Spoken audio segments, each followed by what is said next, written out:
Department of Homeland Security Assistant Secretary of Public Affairs, Tricia McLaughlin. Good morning, Tricia. So the FBI released photos of the shell casing found at the scene. They contain words anti-ICE written on them. Those words pretty much speak volumes to what the shooter's motive was. But what can you tell us about the latest in this investigation?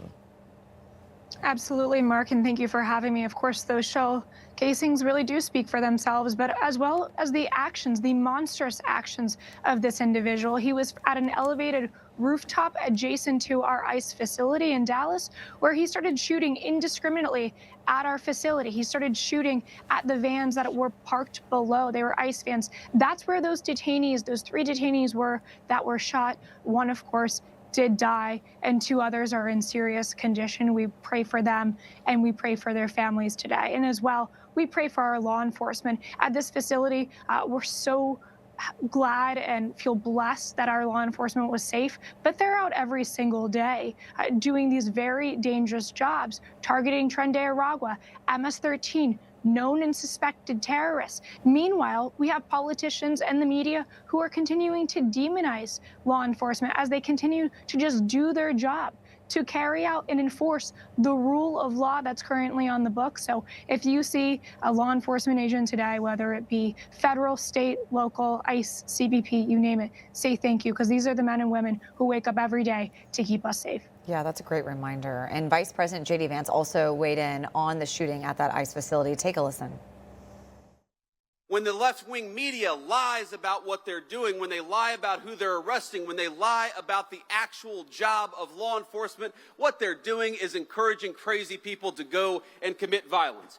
You don't have to agree with my immigration policies. You don't have to agree with Donald Trump's immigration policies. But if your political rhetoric encourages violence against our law enforcement, you can go straight to hell, and you have no place in the political conversation of the United States of America. Yeah, strong words there. The vice president making it clear that even if you don't agree with him or President Trump, we can have a healthy debate about things. We have to stop the political violence, Tricia.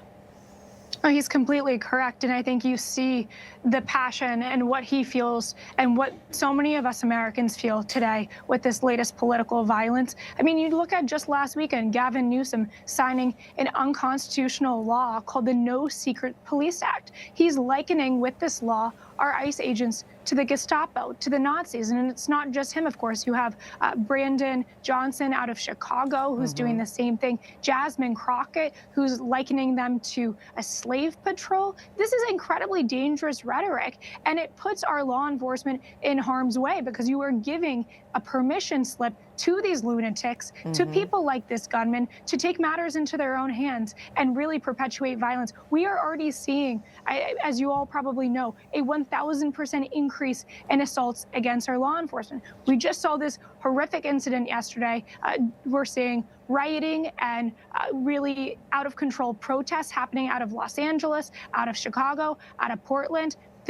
We've said it before. We've said it since the start of this administration.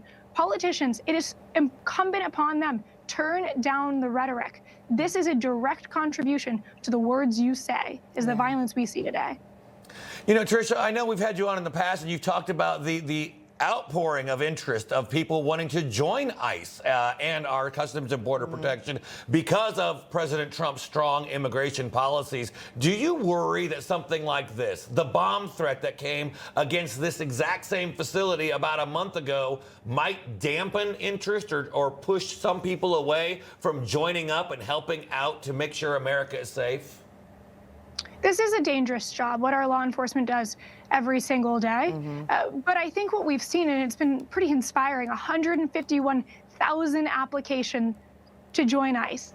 And we've been recruiting just 10,000. So that outpouring of support, I think the men and women of this country, they see the danger, but they also see they have real patriotism and they want to answer the call and they want to serve their country. And they do. They see the danger that's been perpetuated in their own communities when we've allowed criminal illegal aliens to walk around with impunity for the last 4 years. They see that. They see how it's impacted their families. They see how it's impacted their communities. And they say, I want to make a difference. And that's why they're signing up. So if you're out there, if you're interested, go to join.ice.gov. Yeah, hopefully, like we saw in the days after 9/11, people want to join more because they're under attack and defend America. Information. Truth is freedom. Is Newsmax. It's real news for real people.